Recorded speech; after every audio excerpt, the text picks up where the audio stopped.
Okay, so you can see a few things that we are returned with here. The first thing we see is a confirmation. We've got a little tick here saying one row inserted, which we have inserted one row, and row ID 1. Okay, so that's our our auto increment value. So here we have a query that's been constructed for us and shown back to us. And remember earlier I've talked about queries and how they can insert data. Here we've got insert into a database, so we're inserting into this database dot users, so we're accessing this database and this table, ID, username and password, and then with the values null for ID, we're not specifying anything because it's automatically going to increment for us, Alex and password. So null corresponds to ID, Alex corresponds to username, and password corresponds to password, which is the password I gave. This could be obviously anything. So now what we can do is we can click on this Browse tab and we can go back and have a look at our data. So this is a representation of our data inside the database. So let's insert another row. Let's call this time Billy and pass 123. I'm going to click Go. So now we've inserted another row with ID 2 now.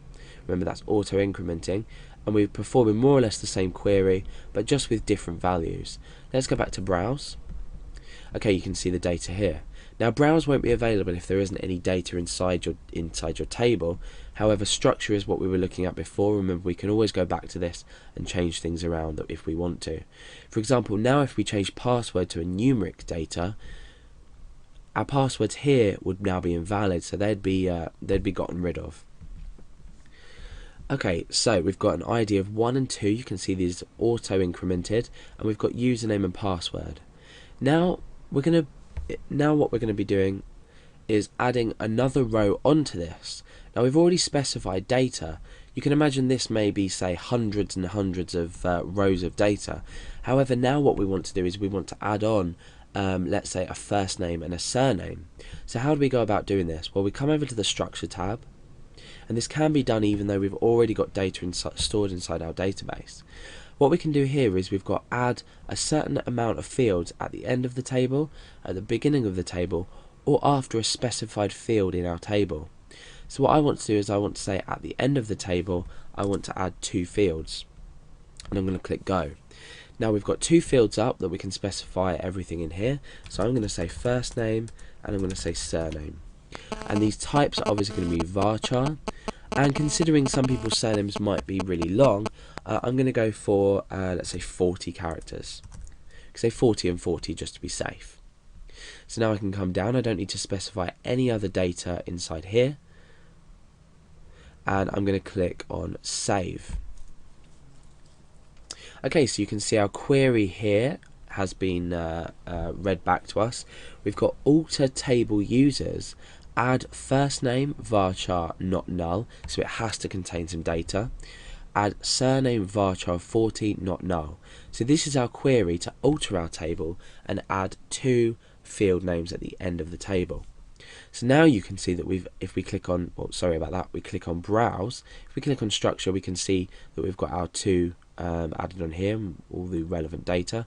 If we click on Browse, you can see that we've now added 2 field names on, but obviously there's no data specified. But what we can do now is we can click on Edit and we can change this.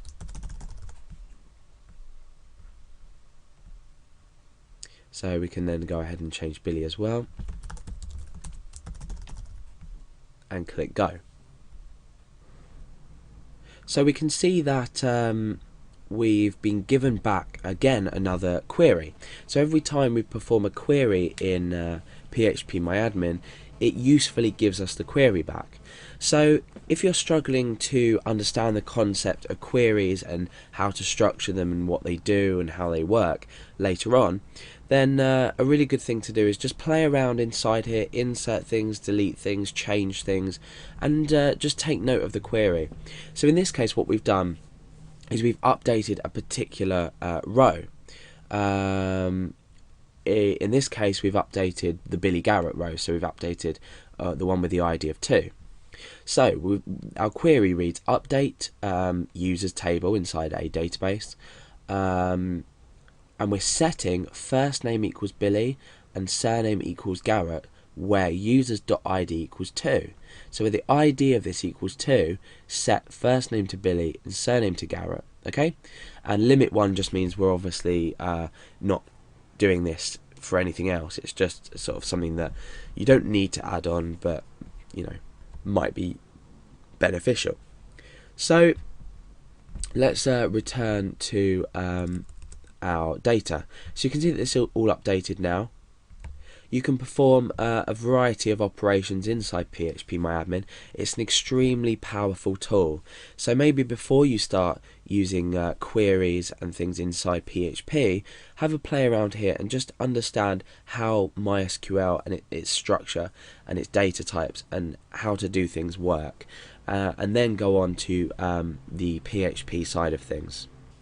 But for now, that's just a quick introduction to phpMyAdmin, how to use it in the ways that we're going to be talking about with the tutorials. There's obviously a lot more functionality behind it, but that's just a brief introduction and how to perform simple operations.